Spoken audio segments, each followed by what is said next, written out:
Bonjour à tous.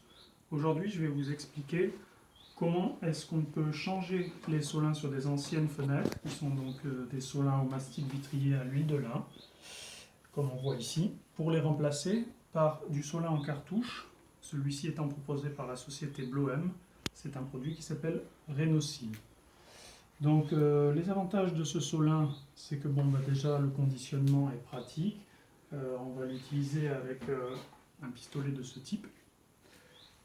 Donc, il existe plusieurs couleurs, il est teinté dans la masse, donc on peut avoir un panel de couleurs, là c'est du blanc, mais on peut avoir un panel de couleurs assez étendu si on le souhaite. Deuxième et surtout énorme avantage, avec ce solin on va pouvoir l'appliquer sur du vitrage feuilleté, qui est donc deux épaisseurs de verre avec un film plastique entre, sans que le solin s'immisce entre les deux verres et fasse des aspects de feuilles de chêne, ce qu'on aurait par contre si on utilisait du solin à l'huile de lin traditionnel.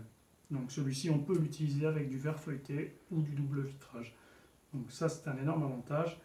Je souligne que par contre, il n'accepte que la peinture glycéro. La peinture à l'eau ne tient pas sur ce solin. Donc si on fait une impression, il faut la faire absolument en peinture glycéro.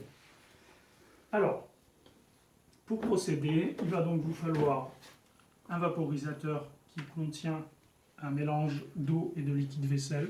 Je mets à peu près 20% de liquide vaisselle et le reste d'eau, mais on peut faire moins. Il va vous falloir bien sûr le pistolet qui permet de prendre les saucisses, donc ce pistolet par exemple celui-ci.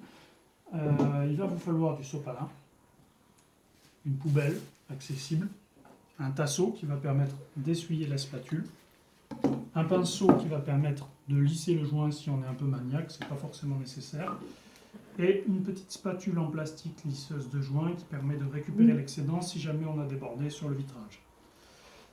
Donc, il vous faut aussi, en tout dernier, je le dis, une spatule, parce que cette spatule doit être découpée d'une manière un peu particulière.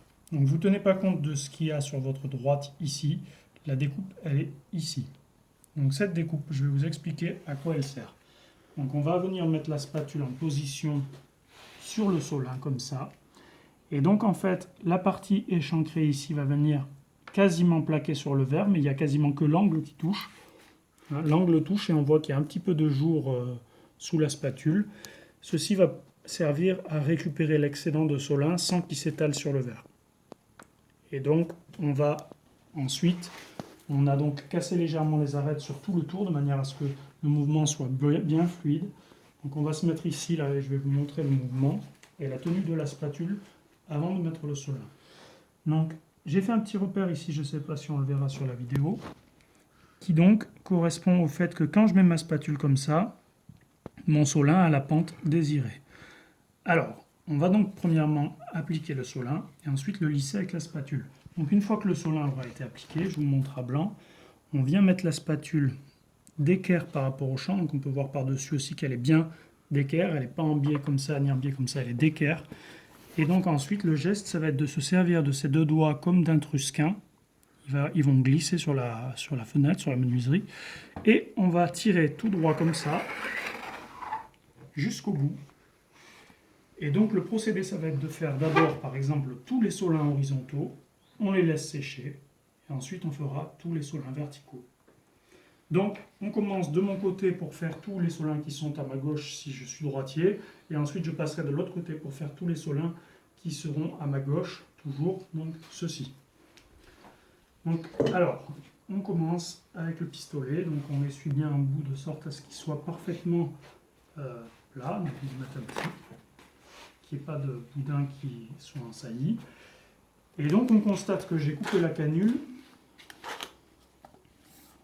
de sorte à ce qu'elle vienne s'appliquer bien comme il faut, sans appliquer trop de solin, mais juste la quantité nécessaire. Il est très important de comprendre que cette étape est cruciale. Il faut appliquer le solin dans la feuillure, de sorte à ne pas trop déborder sur le vitrage. Il faudrait même idéalement être bien aligné avec la feuillure, et ne pas trop charger non plus.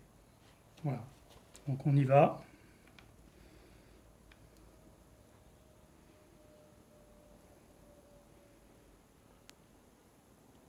Et à la fin, un petit coup vers la gauche, et on désamorce. Voilà, donc là on constate que l'application est propre. Il n'y a quasiment on est bien aligné avec la feuillure et il n'y a quasiment pas de surplus. Deuxième étape, on vient avec notre pulvérisateur et on va bien graisser tout ça. Il faut que sur le verre, on ait bien le produit qui va éviter en fait que le solin en surplus vienne coller sur le verre. Ensuite, on prend notre spatule, on la met de la manière que je vous ai montré précédemment et on vient tirer tout droit, comme ça. Et donc ensuite, le tasseau ici sert à venir essuyer la spatule tout simplement, comme ceci. On enlève l'excédent s'il y en a. Là, c'est pas le cas, mais si jamais il y avait un peu d'excédent, mais si la spatule est bien taillée, ça n'arrive pas généralement. S'il y avait un peu d'excédent, il faudrait venir l'enlever comme ça, tout doucement, en faisant le bord du solin comme ça. Voilà. Donc là, je vais faire celui-ci, et ensuite on se retrouve un peu plus tard pour faire les verticaux quand ceux-ci seront secs. Alors, je passe de l'autre côté. Et donc je fais bien attention lors de mon application à être le plus régulier possible. Là il y a un clou qui m'ennuie un peu. Voilà, tac.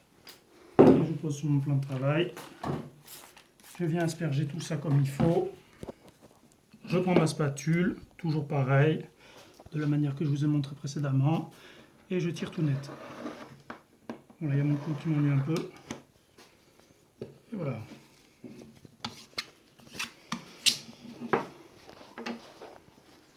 Ensuite, avant que ça soit sec, je viens essuyer le surplus de produit. Comme ceci, bien comme il faut. Sinon, ça peut avoir tendance avec le savon à tacher un peu le verre et après c'est un peu pénible à nettoyer. C'est pour ça que je vous le conseille. Si vous voulez gagner en rentabilité, ce que je vous conseille, c'est d'avoir les fenêtres sur une palette ici, si vous en avez beaucoup. Vous venez les mettre sur votre plan de travail. Et ensuite, une fois que vous avez fait tous les solins horizontaux, vous les mettez sur une autre palette ici. Quand vous arrivez à la moitié de cette pile, vous mettez sur une deuxième palette, ce qui fait que cette palette sera sèche en haut quand celle-ci sera terminée, si vous en avez beaucoup. Et donc, vous pourrez reprendre et faire ensuite tous les verticaux. Voilà, on se retrouve tout à l'heure pour vous expliquer comment faire les joints d'angle et les solins verticaux. Merci à tous.